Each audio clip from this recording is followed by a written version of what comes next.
जो जितना ही सज्जन है, जो जितना ही सत्य और कर्तव्य को जिसने धारण किया है, उतना ही वो ठगा जाता है, उतना ही उसके साथ छल होता है जी।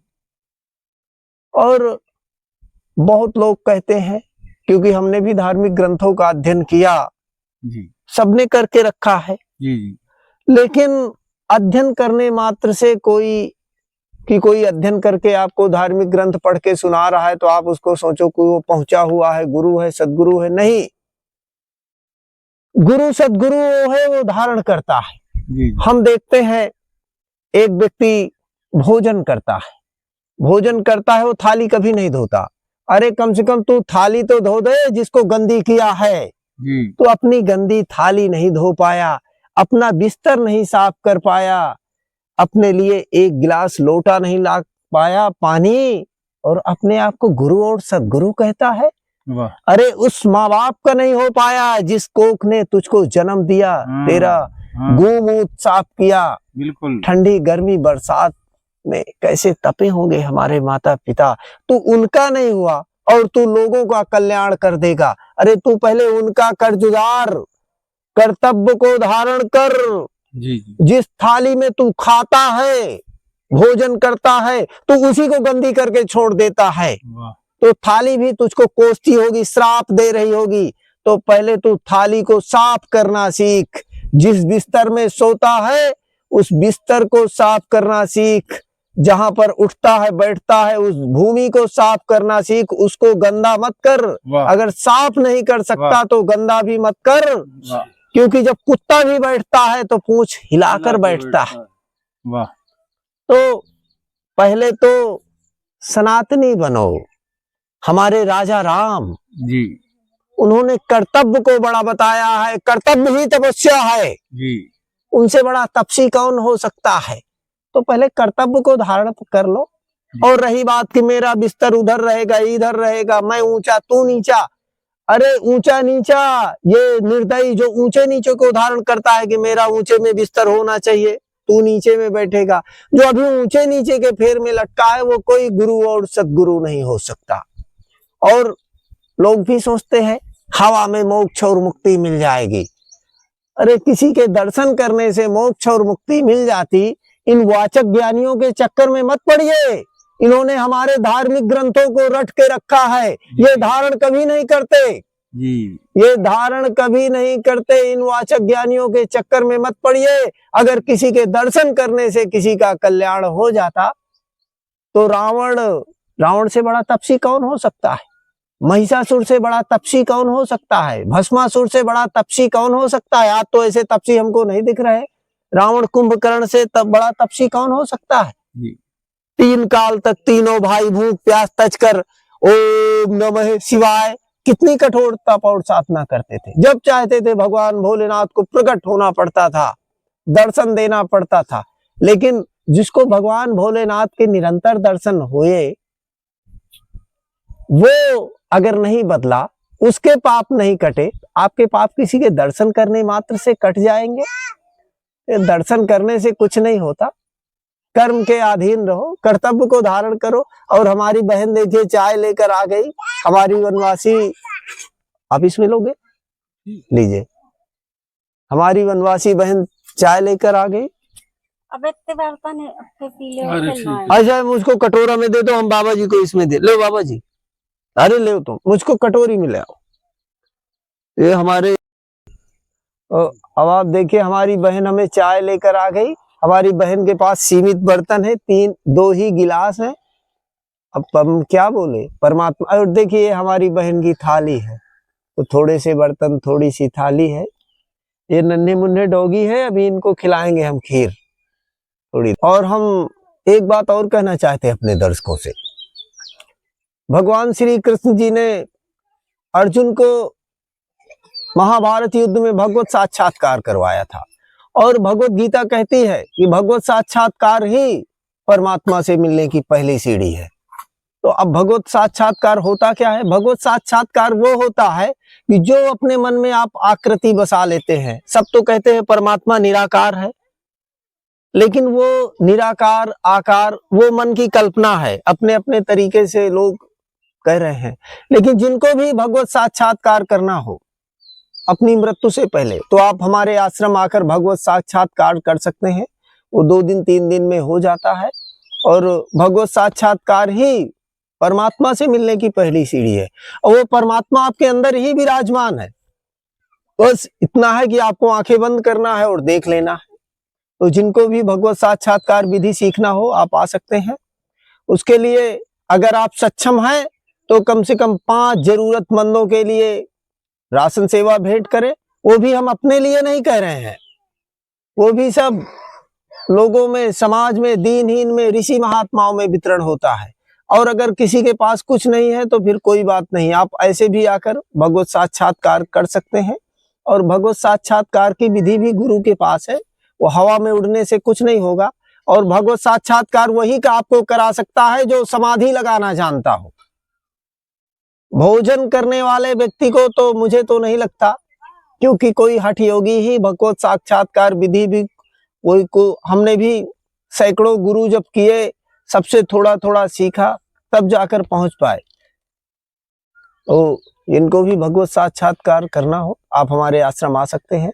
हमारे आश्रम का पता हमारे चैनल में पड़ा हुआ है और मोबाइल नंबर भी है, व्हाट्सएप के माध्यम से संपर्क कर सकते हैं।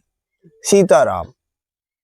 देखिए हमारे भैया जी रो रहे हैं, इनकी आंखों में आंसू हैं। थोड़ा कैमरा जूम करके नजदीक से दिखाइए, क्योंकि इनको अपना बचपन याद आ गया, भावनाओं में बह गए। देखिए आंसू आ गए, क्योंकि जब हमारे भैया जी ने इन नन्हे मुन्ने बच्चों को देखा, जी इन नन्हे मुन्ने बच्चों को देखा, हमको अपना बचपना याद आ गया। इनको अपना बचपना याद आ गया। क्या घटना हुई थी आपके साथ बचपन में? उस टाइम पे बहुत गरीबी थी, बहुत ज्यादा। हम देखते थे एक कपड़े से दूसरा कपड़ा नहीं मिलता था, दूसरा कपड़ा जल्दी मिलता ही नहीं था। जी।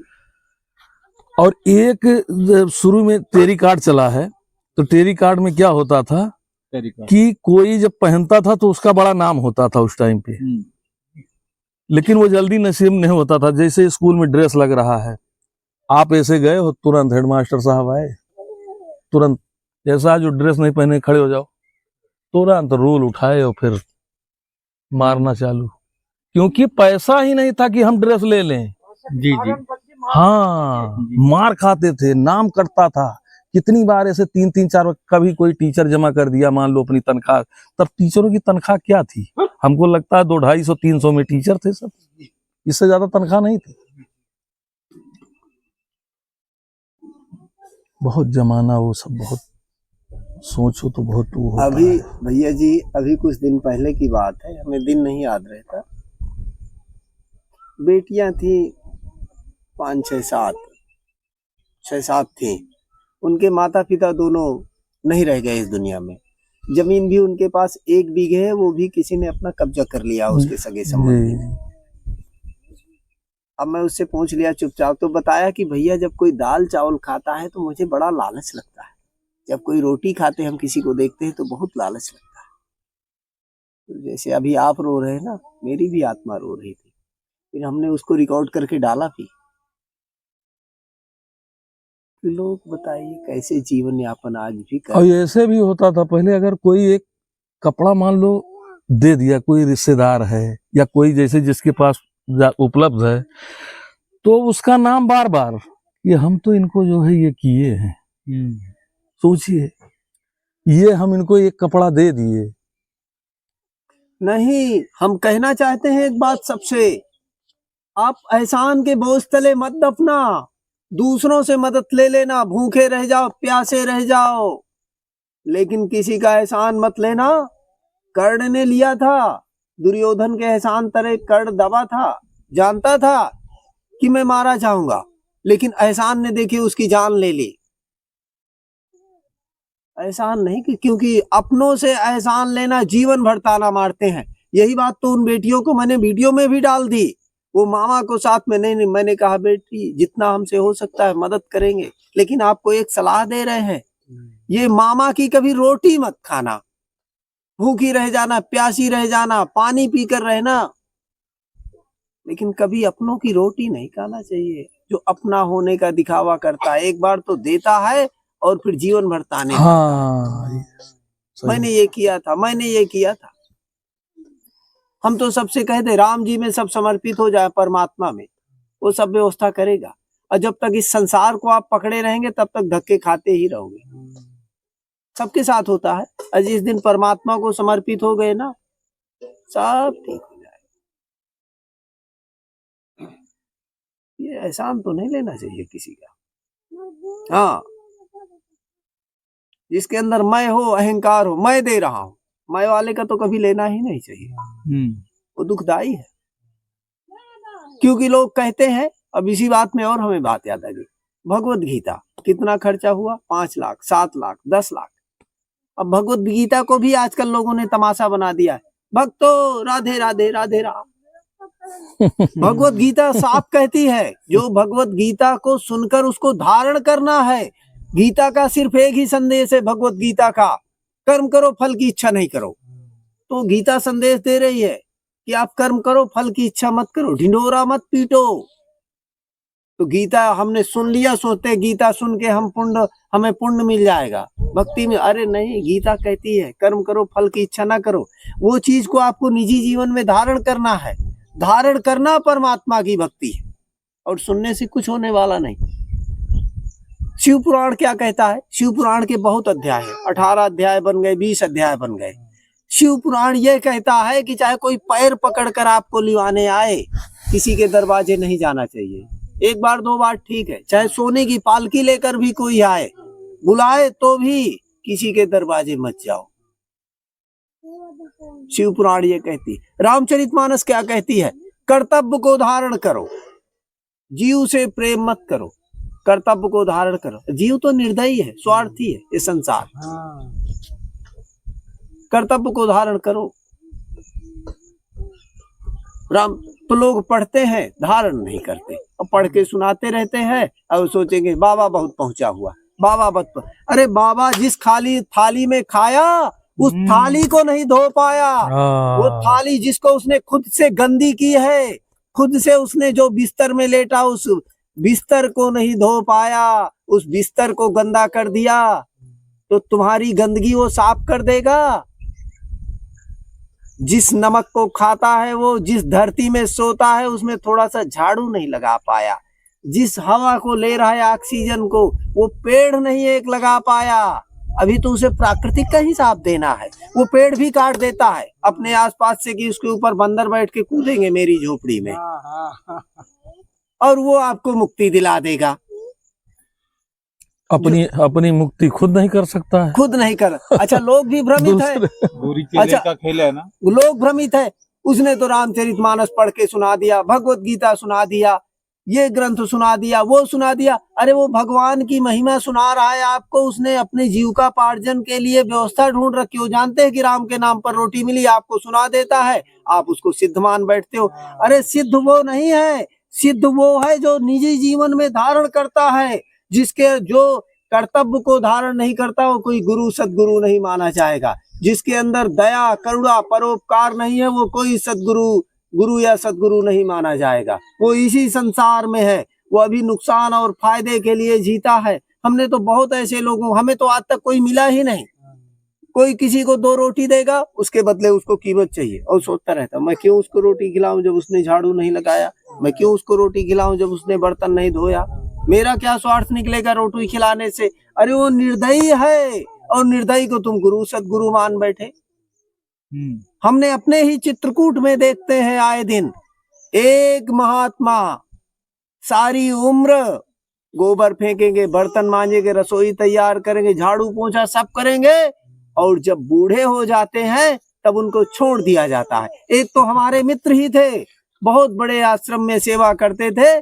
जब उनको कैंसर हो गया तब उनके परिवार वालों को बुलाकर जबरदस्ती उसके घर भेज दिया गया। हाँ, अब इनकी जरूरत है नहीं। हाँ, इनकी जरूरत है नहीं, अब इनकी जरूरत नहीं है। जब तक जरूरत थी। और तुम ऐसे लोगों के बीच में जाकर गुरुजी गुरुजी गुरुजी गुरुजी, अरे गुरुजी कहीं नहीं गए, गुरुजी यही है। लोग लुभावनी बातें करते हैं, धारण कभी नहीं करते। तुम्हें भी गुरुजी ठुकरा देंगे जब तुम किसी काम के नहीं रह जाओगे। धारण करने वाला अगर कोई गुरु सदगुरु कभी मिले तो मुझे भी बताइएगा, मैं भी चलकर दर्शन करूंगा। सीताराम। जय सीताराम। जय सीताराम।